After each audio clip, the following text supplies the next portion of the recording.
그러므로 내가 이 일을 마치고 이 열매를 그들에게 확증한 후에 너에게 들렀다가 서바나로 가리라. 아멘. 오늘 예배 나오실 때 대부분 걸어오신 분도 있고 자동차 타고 오신 분도 있을 겁니다.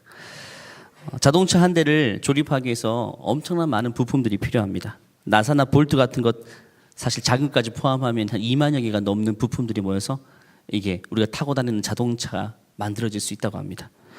이런 수많은 부품들 가운데 뭐가 제일 중요할까요? 중요한 것들이 많겠지만 저는 핸들이라고 생각합니다. 이 조향 장치죠. 방향을 결정하는 것만큼 사실 중요한 건 없는 것 같아요. 저희 부모님이 자동차 한 10년까지 안 되신 것 같은데 샀는데 고속으로 달리다가 핸들이 잠겨버려요. 핸들이 잠겨버려서 큰 사고를 당할 뻔했어요. 이게 몇 번 반복돼서 리콜을 신청했지만 리콜이 되지 않았습니다. 가까스로 수리해서 타긴 하지만 탈 때마다 사실 이게 그 차종에만 발생하는 단골로 발생하는 그런 증상입니다. 핸들이 잠겨버리는 거. 조향 장치가 중요한 순간에 이게 바뀌지 않으면 틀려지지 않으면 큰 사고를 당할 수 있어요. 자동차를 우리 인생에 비유할 때 핸들은요 마치 우리 인생의 비전, 우리 인생의 사명과도 같을 것입니다. 여러분 목적지를 향해 갈 때에 목적지를 정해놓지 않고 가는 것을 보고 뭐라 그러죠? 그냥 드라이브라고 하죠. 그냥 운전 자체를 즐기는 거 드라이브. 근데 일반적으로 차를 타는 목적은요 이동이 목적입니다. 이동하려면 목적지를 설정하고 가죠. 가다 보니까 아무 때나 들려서 가는 것은 일상적인 모습은 아닙니다. 여가를 위해서 드라이브하는 것 외에는 다 목적지를 설정하죠. 그 목적지가 우리 인생의 비전과 우리 인생의 사명이라고 할 수 있습니다. 우리가 인생길을 달려갈 때에 이 목표점이 설정되어 있느냐 아니면 설정되지 않은 채 무작정 달려가느냐는 아주 큰 차이입니다. 여러분. 이 비전이 있는 사람은요 항상 그 자리에 머물러 있지 않습니다. 새로운 것에 도전하고 새로운 것을 개척합니다. 비전이 없는 사람은요 항상 눌러서 안주하기를 원합니다. 왜? 목표점이 없기 때문에 안주하고 안정되고 눌러 앉을 수 있는 곳이 발견되면 거기 주저앉죠.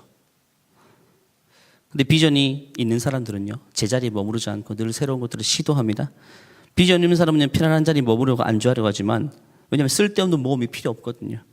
근데 비전이 있는 사람은요 항상 현재에 내가 가야 될 것이 무엇인지 고민하며 달려갑니다. 목적지가 정확하기 때문입니다. 그래서 비전 없는 사람은요 늘 머뭇거리기만 합니다. 머뭇거려요. 비전 없는 사람은요 그래서 항상 누군가에게 끌려다닙니다. 내 인생이 능동적이지 못하고 늘 수동적이에요. 남이 다 좋다고 하니까 그곳에 도전하고요.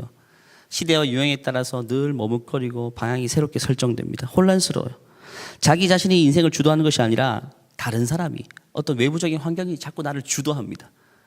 그런 인생은 그것이 자기 인생이 아니죠. 자기 인생은 자기가 주도해야죠. 근데 유행에 따라서 누가 뭘 하는 데라 따라서 자꾸 끌려다니면 그것은 중심이 없는 사람입니다. 결국 그가 어디에 도착할지는 아무도 모르는 것입니다.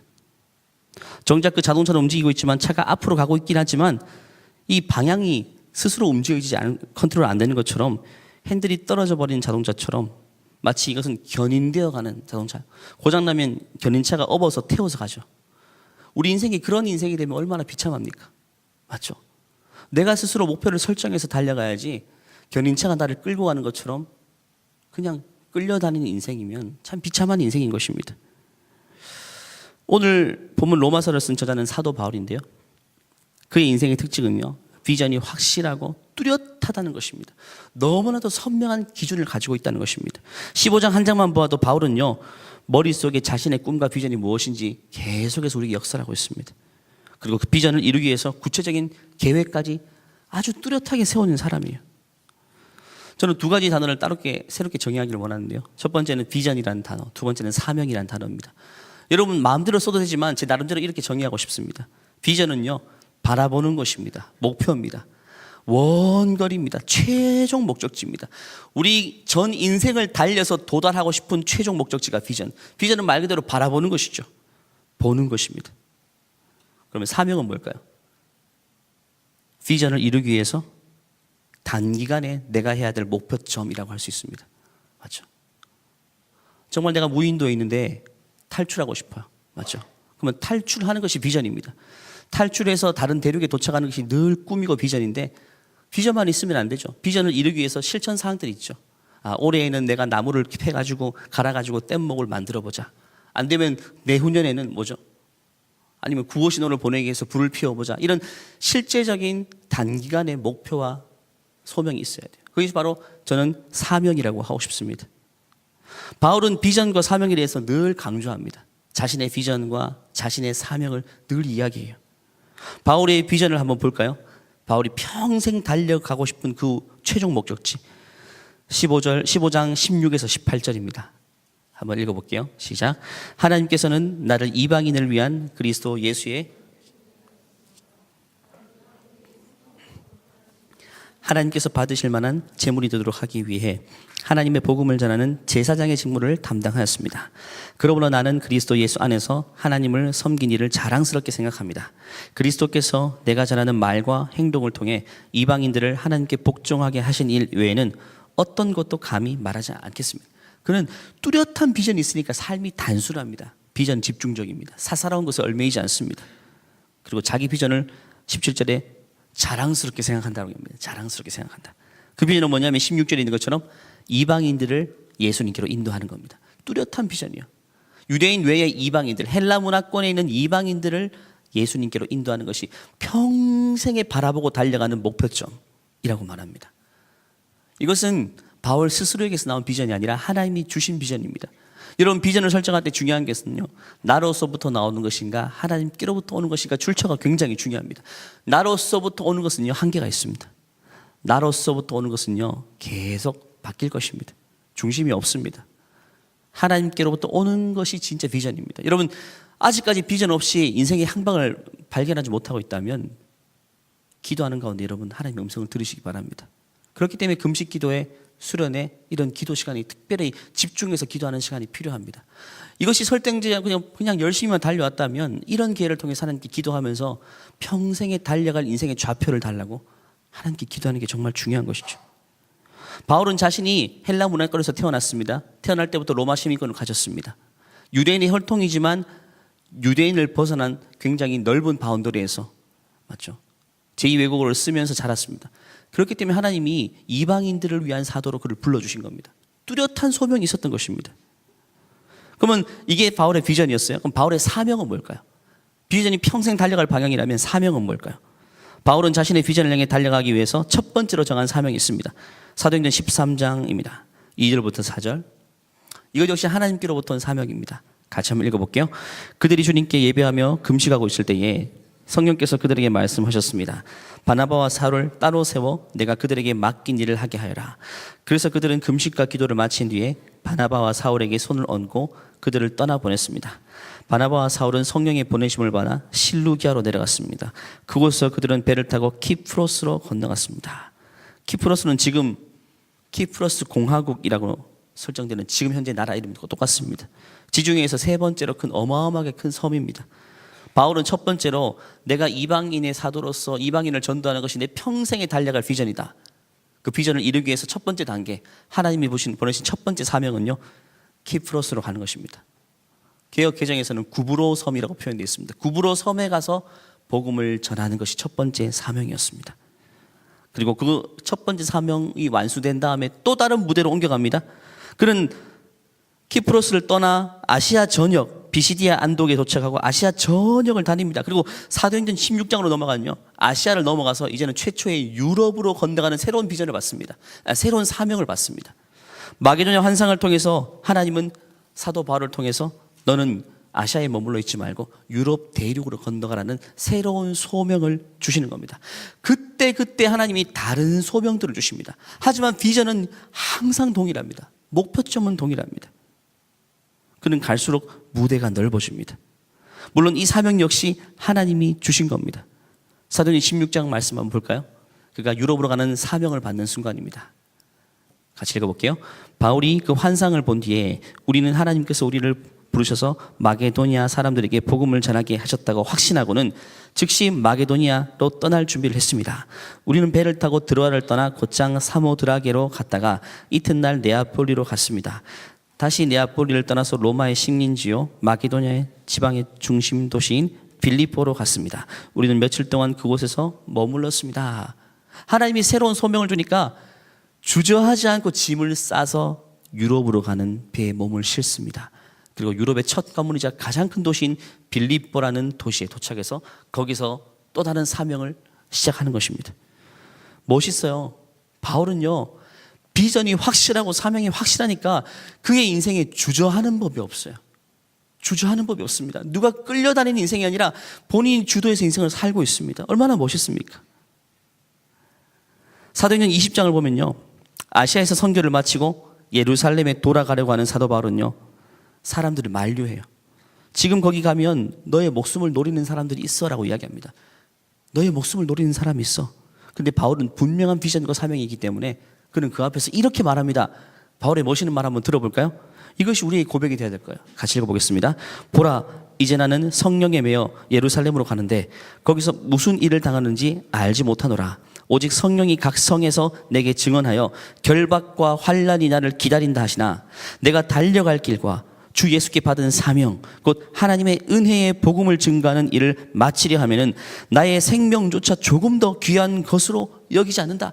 바울에게 비전과 사명이 얼마나 중요하냐? 생명보다 중요한 것이었어요. 왜? 내가 살아있는 이유가 하나님 나로 하여금 이 비전을 이루게 하기 위해서이기 때문에 생명조차 귀한 것으로 여기지 않는다. 눈앞에 장애물이 있다는 겁니다. 너 거기 가면 분명히 힘들 거야 라고 해도 주저하지 않습니다. 내가 달려갈 길과 주 예수께 받은 사명 이것을 마치려 하면은 생명조차도 귀하게 여기지 않는다. 아무도 그를 막을 수 없었던 것입니다. 아무도 그를 막을 수 없어요. 이게 아무도 우리를 막을 수 없는 뚜렷한 비전과 사명이 있어야 돼요, 여러분. 누가 잠깐 뭐라고 하면 확 바뀌어지고 확 틀려지고 이것은 중심이 없는 거죠. 누구도 막을 수 없는 뚜렷한 비전과 사명이 있어야 돼요. 분명한 비전이 있는 사람은요, 그래서 망설이지 않습니다, 여러분. 주저하지 않습니다. 왜냐하면 모든 삶의 환경이 그 비전을 이루는데 아주 집중되어 있기 때문에, 내 삶의 모든 스케줄이 이 비전을 이루는데 집중되어 있기 때문에 허투루 시간을 쓰지도 않습니다, 여러분. 저는 이런 바울이 너무 부러웠습니다. 저는 삶에 참 고민이 많거든요. 저에게도 비전이 있어요. 뚜렷한 비전이 있습니다. 제 비전은 이겁니다. 이게 26살 넘어갈 때쯤 주신 것 같아요. 영혼들로 하여금 예수님을 믿게 하고 건강한 그리스도인으로 세워가는 것이 제 평생 달려갈 비전입니다. 예수님을 믿게 하고 그 사람으로 하여금 건강한 그리스도인으로 세워가는 것이 제 영원한 비전입니다. 그리고 이 비전을 이루기 위한 사명을 주신 게 있습니다. 그것은요, 지금 현재로서는요, 하나님이 허락하신 기간까지 우리 지구촌교회 청년들을 목양하고 한 사람 한 사람을 예수님의 제자로 세워가는 것입니다. 그리고 이 비전을 이루기 위해서 2018년 내가 나가야 될 소명이, 사명이 무엇인가? 지금 기도하면서 지금 적고 있습니다. 기도하면서 적고 있어요. 하나님이 주신 것들이 몇 가지 있는데 아직 확실하게 뚜렷하지는 않습니다. 하나님이 주신 단어는 말씀이라는 단어였어요. 내년에는 말씀 중심으로 양육해봐라. 하나님 말씀을 제대로 가르쳐봐라. 이런 분명한 메시지를 주셨습니다. 지금 12월 한 달 동안 집중해서 기도하면서는 내년 18년을 살아갈 구체적인 사명을 기록하고 발견하는 시간을 가질 겁니다. 여러분은 이런 시간이 있어야 돼요. 이런 시간 없이 그냥 시간 보내버리면요, 2018년 그냥 아무 의미 없이 맞이하게 되는 것입니다. 맞이하게 되는 거야. 이게 배로 비유하자면요, 모든 배가 이제 2018년 1월 1일이면 출항을 하게 됩니다. 나름대로 항로에 따라 출항하게 됩니다. 근데 나머지 배들은요, 연료도 채우고 조향장치도 확인하고 목표점을 설정해서 이제는 출항합니다. 멋있게 출항합니다. 그냥 바람을 타고 쫙 나갈 겁니다. 근데 어떤 배들은요, 그냥 1월 1일에 했으니까 남들 다 나가니까 나도 그냥 어딘가로 나가야 되는 거예요. 그래서 돛을 올리고 닻을 올리고 그냥 나가는 겁니다. 따라가는 겁니다. 따라가다 보니까 남들 다 목적지를 향해 나가는데 나는 갈 곳이 없어요. 그럼 어떻게 됩니까? 2018년 한 해는 목적지로 항해하는 인생이 아니라 끊임없이 표류하는 인생입니다. 향방 없이 왔다 갔다 유람하다가 다시 시간 되면 다시 육지로 들어오는 겁니다. 이렇게 또 한 해를 보낼 겁니까? 이렇게 또 한 해를 보낼 수는 없습니다, 여러분. 우리에게 주어진 시간이 얼마나 값지고 귀한데 말입니다. 12월이라는 시간이 그래서 중요합니다, 여러분. 마지막은 항상 중요합니다. 마지막은요, 잘 마무리해야 되는데 가장 좋은 마무리는요, 새해를 준비하는 것입니다. 내년 한 해를 기도로 준비해야 됩니다, 여러분. 여러분, 비전과 사명은 무엇입니까? 오늘 셀 모임 시간 때 이것들을 좀 구체적으로 나눠보시고 아직까지 비전과 사명이 없다면 한번 진지하게 하나님 앞에 생각해보는 여러분 됐으면 좋겠어요. 어떤 사람은 핸들 없는 자동차와 같은 사람도 있을 겁니다. 스스로 핸들 없이 남이 가는 대로 늘 쫓아다니던 인생. 요즘 핸들 없는 자동차를 만들죠. 테슬라의 자율주행 가능한 자동차. 여러분의 인생이 그런 인생이 되면 안 됩니다, 여러분. 여러분이 주도해서 핸들링을 해야죠. 저는 여러분이 17년이 가기 전에 자신의 비전과 사명을 뚜렷하게 확인받았으면 좋겠어요. 사도 바울은요, 직장이 따로 있었어요. 정말 이방인에게 복음을 전해야 된다는 뚜렷한 비전이 있었지만 직장이 있었습니다. 그 직장은 뭐냐면요, 텐트 메이커입니다. 텐트 메이커. 텐트를 만드는 일입니다. 그 당시처럼 이렇게 건물을 올리던 시대가 아니기 때문에 텐트 임시 거주지에 많은 사람들이 거주했습니다. 요즘 말하면 건축가죠. 그가 텐트 메이커라는 직업을 가진 이유가 있습니다. 그것 역시 비전 때문입니다. 이방인에게 복음을 전하기 위한 경비 때문에 텐트 메이커를 시작한 겁니다. 그냥 취미로 한 게 아닙니다. 그 당시 유행하는 것이기 때문에, 남들 다 하는 것이기 때문에 한 게 아닙니다. 그냥 돈을 많은 버는 수단이니까 그냥 쫓아간 게 아닙니다. 비전을 위해서 텐트 메이커를 정한 겁니다. 그리고 그 수입으로 전도를 다니며 그것을 여비로 활용했습니다. 텐트를 대충 만들었을까요? 그가 만든 텐트에는 뭐가 찍혀 있었을까요? Made in Jesus. 예수 이름으로 만들었습니다. 대충 만들 수 없죠. 한 땀 한 땀 꼼꼼하게 했을 겁니다. 그 텐트를 사용하는 사람들은 아마 감동했을 겁니다. 야, 늘 예수 하던 저 바울이 만든 텐트 품질이 다르구나. 늘 예수님 이야기하던 저 친구가 만든 텐트는 다르구나. 그것 역시 비전을 이루는 일부가 되었어요. 그들로 하여금 간접적으로 복음을 전하는 그런 기회가 되는 것입니다. 그는 텐트를 만들든 밥을 먹었든 숨을 쉬든 모든 것이 비전과 연관되어 있습니다. 모든 것이 비전과 연관되어 있어요. 그러니까 멋있는 인생이죠. 자동차 중에서 제일 중요한 부분이 핸들이라고 말씀드렸죠. 또 하나 중요한 부분이 엔진입니다. 부속품 중에 제일 비싼 게 엔진이죠. 심장과 같은 폐와 같은 역할입니다. 엔진은 자동차의 동력을 제공합니다. 엔진이 폭발적으로 힘을 공급하기 때문에 1톤이 넘는 자동차가 4명씩 5명씩 태우고 막 움직이지 않습니까? 고속버스 같은 경우는 한 50명씩 태우고 오르막길을 막 오릅니다. 폭발적인 엔진의 힘이 받쳐줘야만 그것이 가능합니다. 우리 인생도요, 이런 동력이 필요합니다. 이런 추진력이 필요해요. 제가 제일 처음 찬 자동차가 1000cc짜리 경차였습니다. 마티즈. 그러다 지금 1600cc 배기량을 올렸습니다. 1000cc짜리는요, 고속도로 달리면 120km, 100km, 120km 넘어서는 순간 막 창문이 깨질 것 같아요. 그냥 온몸의 노면의 진동을 핸들 온몸으로 다 받아야 됩니다. 막 피곤이 막 밀려오죠. 근데 제가 조금 올렸습니다. 1600cc로 올렸어요. 조금 올린 거죠. 준중형입니다. 근데 그거 타니까 훨씬 덜 피곤해요. 훨씬 덜 피곤해요. 노면의 진동을 흡수하죠. 추진력이 있으니까 밟아도 잘 나갑니다.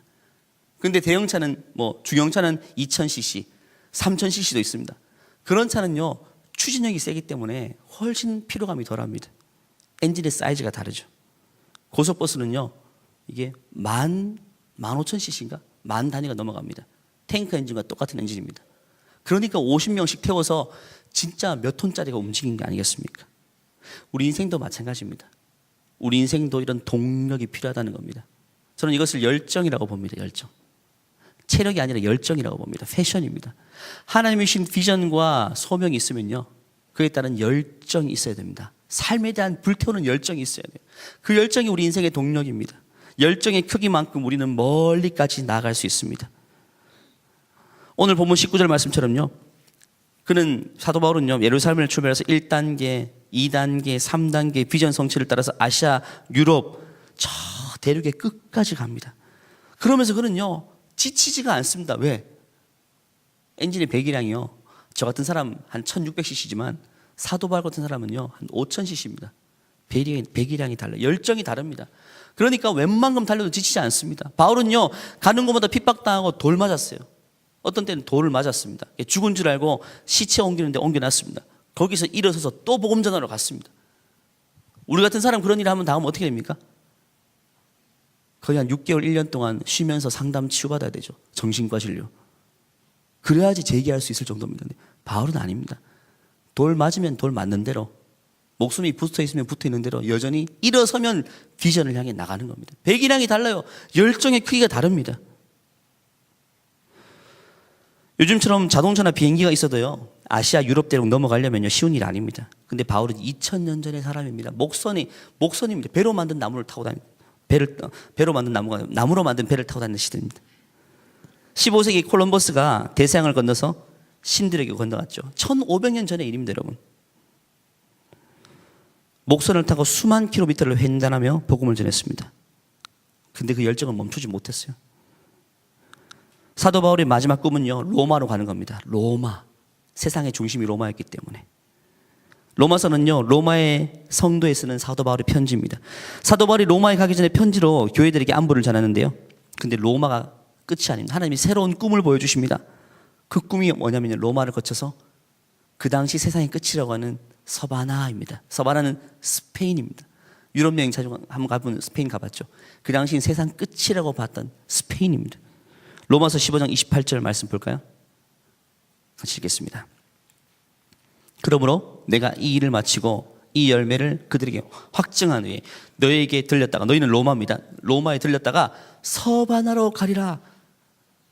로마까지 가는 것도 말도 안 되는 일인데 또 거기를 거쳐서 내가 목숨이 붙어있기 때문에 궁극적인 비전으로 나가기 위해서 서바나까지 가겠다, 땅 끝으로 가겠다라고 이야기합니다. 사도 바울은 마치 예수님처럼 다음 동네, 그 다음 마을, 지역, 민족과 나라, 마지막에는 천한 만민 열방을 향해 나가겠다는 열정을 품고 그는 끝까지 나갔습니다. 동네를 넘어 대륙을 넘어 나라를 넘어 전 세계를 품고 살았습니다. 그 열정의 에너지는 저는 너무너무 부럽습니다. 아마 바울을 이렇게 만든 이유가 사도행전 1장 8절 이 말씀 때문이었을 것 같아요. 예수님이 승천하시기 전에 마지막에 하신 말씀이 있습니다. 한번 읽어볼까요? 마지막에 하신 말씀 같이 읽어볼게요. 오직 성령이 너에게 임하시면 너희가 권능을 받고 예루살렘과 유대와 사마리아와 땅 끝까지 이르러 내 증인 될 것이다. 땅 끝까지. 아마 이 말을 바울이 직접 들은 거 아니에요. 왜냐하면 바울이 회심하기 전의 일이거든요. 아마 이 말을 직접 들은 제자를 통해 들었을 겁니다. 이 말이 그의 인생에, 그의 귀에, 그의 마음속에 늘 맴돌았던 것 같아요. 나는 땅 끝까지 가야 된다. 그 당시 땅 끝이 서바나입니다. 가겠다라는 목표가 생기는 겁니다.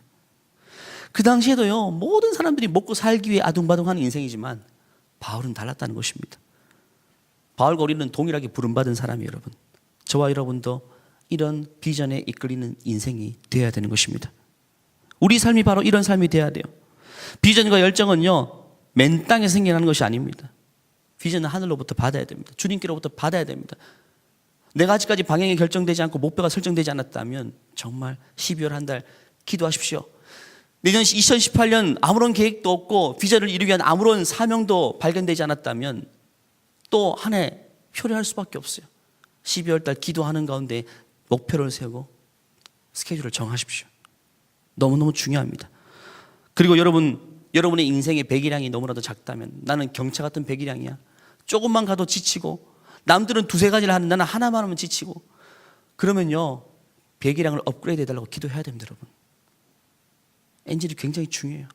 컴퓨터는 CPU, 메모리가 중요하죠.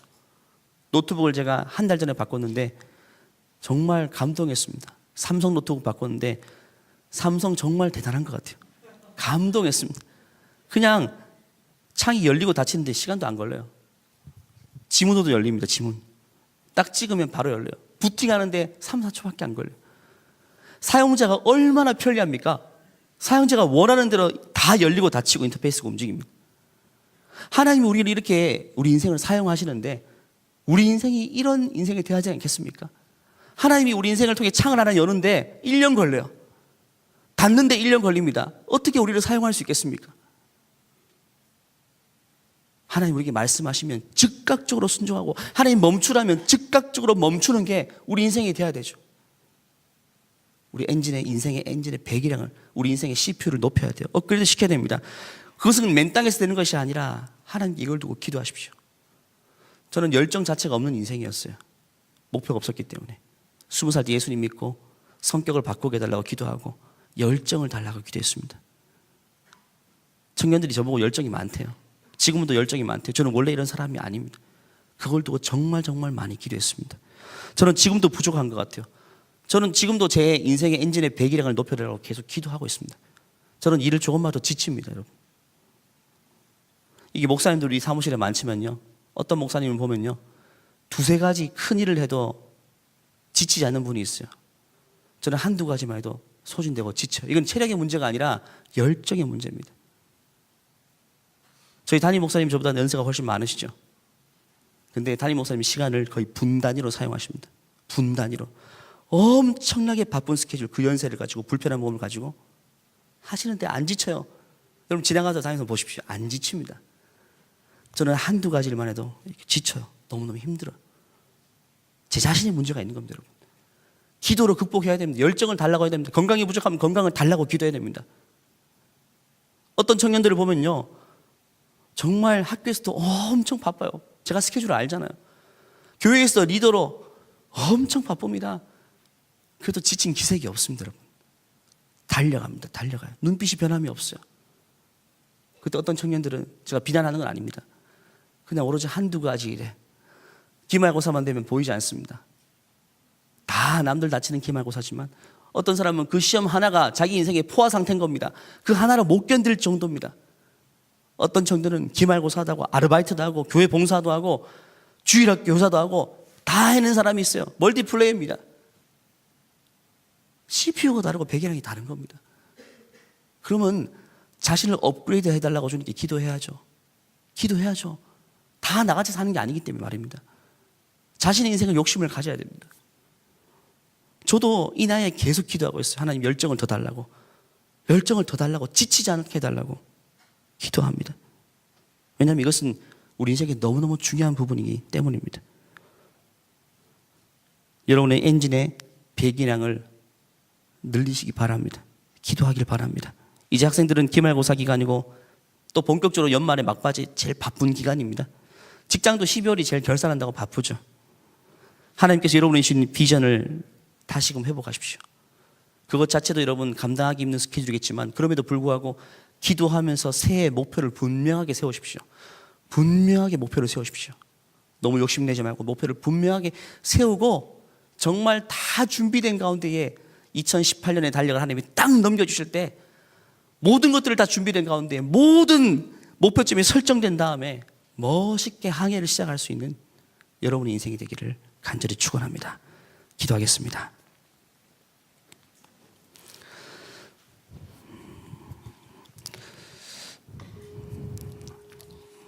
하나님, 참 우리 인생이 참 부족하지만 날마다 새 아침을 허락하여 주시고 또 하나님 한 달이 있으면 2018년이라는 새해를 정말 때묻지 않은 새로운 1년이라는 시간을 우리에게 공짜로 허락해 주심을 감사합니다. 하나님 이 시간을 앞으로 두고 하나님 우리가 잘 준비될 수 있도록 은혜를 베풀어 주시옵소서. 우리 청년들 가운데 아직까지 인생의 향방이 결정되지 않고 인생의 뚜렷한 비전이 없이 눈앞에 있는 소명이 없이 그냥 무작정 열심히만 살아가는 청년들이 있다면 하나님 12월 한 달 동안 개인적으로 기도하고 말씀 보는 가운데에 인생을 송두리째 모든 것들을 쏟아 달려갈 수 있는 그 분명한 비전이 발견될 수 있도록 도와주시고 열정이 부족한 청년이 있다면 인생의 배기량을 늘려서 어떤 일에도 정말 지치지 않고 거뜬히 해결할 수 있는 체력과 영적인 능력을 우리 청년들에게 허락하여 주시옵소서. 하나님께서 우리를 인도하실 줄 믿사오며 거룩하신 예수님의 이름으로 기도하옵나이다. 아멘. 이제는 우리 주 예수 그리스도의 은혜와 하나님의 무한하신 사랑과 성령님의 내주하심이 이제는 주님 주신 비전과 소망을 따라 열정을 가지고 주의 영광을 위해 살아가기로 결단하는 모든 죄의 자녀를 머리 위에 이제로부터 영원토록 함께 하시기를 축원하옵나이다. 아멘.